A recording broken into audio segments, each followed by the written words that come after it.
आज से आज की बात का शो आप देख सकेंगे 8:30 बजे से। 108 दिन बाद मुज्तबा और ट्रंप स्थायी युद्ध विराम के लिए तैयार हो गए।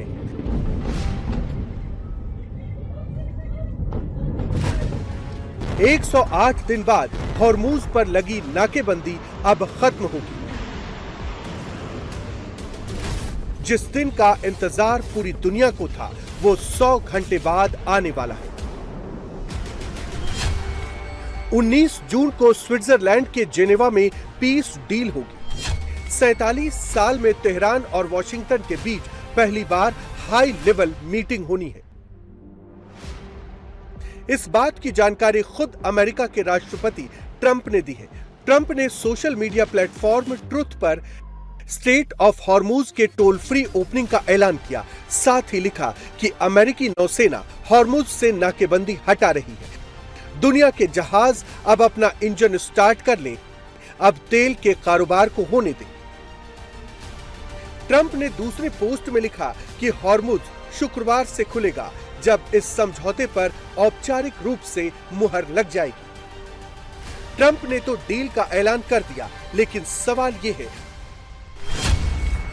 कि किन किन शर्तों पर जंग का दी एंड होगा। ईरान की किन किन शर्तों पर ट्रंप राजी है। ट्रंप को डील से कितना फायदा और कितना नुकसान है।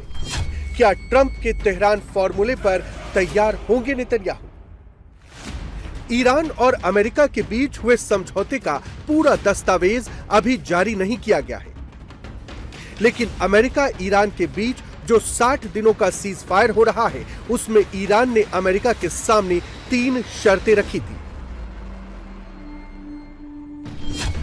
नौसैनिक नाकेबंदी खत्म करना, युद्ध और सभी सैन्य कार्रवाइयों को रोकना और ईरान के फ्रीज्ड फंड को जारी करना।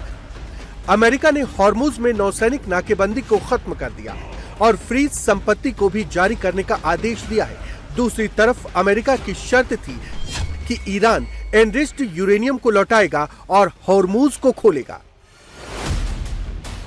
ईरान ने पहली शर्त को लेकर कहा कि अगर 60 दिन के भीतर अमेरिका ने फ्रीज संपत्ति को लौटा दिया तो परमाणु हथियार कार्यक्रम को लेकर आगे की बात की जाएगी।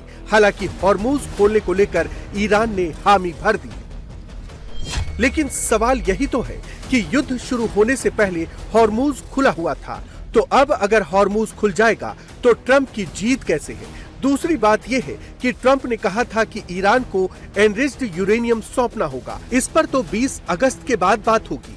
तीसरी बात यह है कि ट्रंप ने तो ईरान में सत्ता परिवर्तन करने के लिए जंग की शुरुआत की थी, लेकिन ईरान में सत्ता परिवर्तन तो हुआ ही नहीं। तभी तो अमेरिका के डेमोक्रेट सांसद क्रिस मर्फी ट्रंप के इस समझौते को ईरान के सामने सरेंडर जैसा बता रहे हैं। हालांकि उन्होंने ये भी कहा कि ऐसे समझौते का स्वागत किया जाना चाहिए, क्योंकि युद्ध जारी रहने से अमेरिका और कमजोर होगा। अमेरिका ईरान के बीच इस समझौते का इजराइल भी विरोध कर रहा है। इजराइल इसे बैड डील बता रहा है और मानने से इनकार कर रहा है। दरअसल इसकी 2 बड़ी वजह हैं।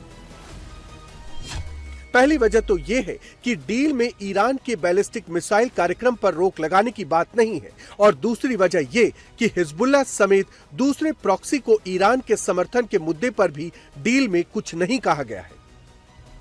इसे लेकर ही इजराइल नाराज है और डील को मानने से इनकार कर रहा है और लेबनान पर ताबड़तोड़ अटैक कर रहा है।